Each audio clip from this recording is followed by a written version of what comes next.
Hi, thanks for tuning in. I am Cecilia Manella, and I hop on here every single week and share some mental health tips and tricks. This month's theme has been the word integrity. So if you've been following us, you know that we are using a different word for every single month. And this month is integrity. So this is our final video for integrity this month. And then we're going to move on to harmony for July. As you know, we've been talking a lot about integrity and that it is about a state of being whole. And I want to talk to you about the integrity of your own mind, so your own thought process. Now, we often like to think that our brain will just do what it's going to do and that we have to believe every single thought that we have. But the truth is that you don't actually have to believe everything you think. Our brain is wired to create judgments and come to conclusions, and it will come up with things to say to you all the time that may be threatening or maybe fears that are just like statements that come at you. Now, we often will criticize those thoughts and think like, why am I thinking that? And why am I scared of that? Or if I'm scared of that, it must actually be true. That's actually not how the brain works. Your brain is always looking around your environment, looking for threats. Imagine your brain has not evolved very much from living in the Serengeti and looking for saber-toothed tigers all over the place. Now, we are not living in that state, and there's no saber-toothed tigers kicking around anymore. So our brain will actually always look for things that are a threat to your being. Now, the threat to our being now are relationship threats, social belonging threats, and anything else that we're perceiving to be a threat to our life.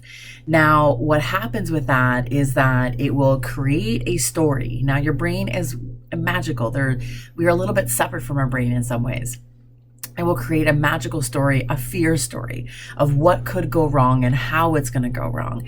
And what happens is that we have the physiological reaction to the story.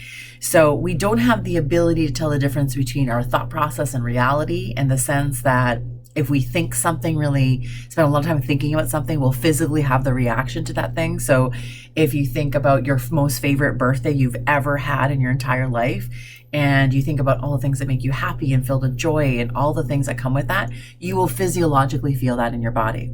If you think about fear thoughts or think about the worst case scenario, what could possibly happen, you will have the physiological reaction in your body. So our thoughts are really, really powerful, and they don't always represent our true self. Now, it's a really hard thing to really grapple with sometimes. It's if I think it, therefore it must be. The truth is that that's actually not how it works. You can have all types of thoughts of self-criticism about how you're not good enough and don't measure up and not perfect.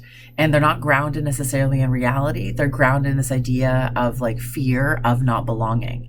So not good enough is about fear of not belonging. Perfectionism is fear of not belonging. It's fear of loss. And we grab onto something that feels kind of tangible because it's about us. It's about me. So if I struggle with perfectionism and I spend a lot of time in the story of perfectionism, then somehow it's something I can fix. And if I can fix it, then I'll finally get the belonging that I've been looking for. So I hope you can follow that process of how it works in our brain. Now, integrity is about being a state of wholeness, of entirety, and is looking at the whole picture. We often will grant other people the benefit of the doubt. We grant people this idea of seeing the wholeness of who they are, but we don't grant ourselves the same thing. And so in that, we don't hold integrity in our thoughts. So integrity in our thoughts is not about having good thoughts all the time or pure thoughts all the time, because that's actually not possible. Integrity in our thoughts is about having the whole story. It's about seeing the entirety of something. So if there's a fear of something, it's about moving away from how fear makes us very narrow focused and moving us back into a bigger focus. So looking at a 30,000 foot view kind of idea. Don't focus on the little tiny grass, but it's more about looking at the greater view. And in that looking at the greater view, you get to see a bigger story that you get to tell yourself. And it keeps you in integrity and aligned with yourself, because you are more than just this. You are more than just not perfect. You are more than not good enough. You are more than anything else. There's a whole being of who you are. And that's where your magic is. That's where, like, humans in general, super magical. There's this wholeness about us that is complex, that has layers and layers and layers of complexity. We're like onions, and every time you peel away another layer, there's another layer appears. That's the beauty of who we are. and we don't embrace that. And when our thoughts get really fear driven or they get perfection driven, they become very one dimensional. And you are not one dimensional. You are complex. And so when you find yourself trying to narrate something into something that's one dimensional, know that you're not having integrity of your own thoughts.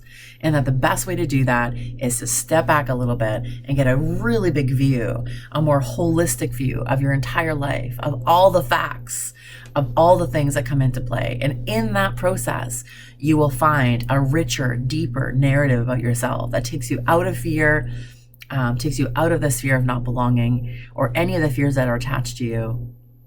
And it'll take you into a place of more integrity with yourself and in your thoughts. So I hope you found that helpful. I'll see you next week.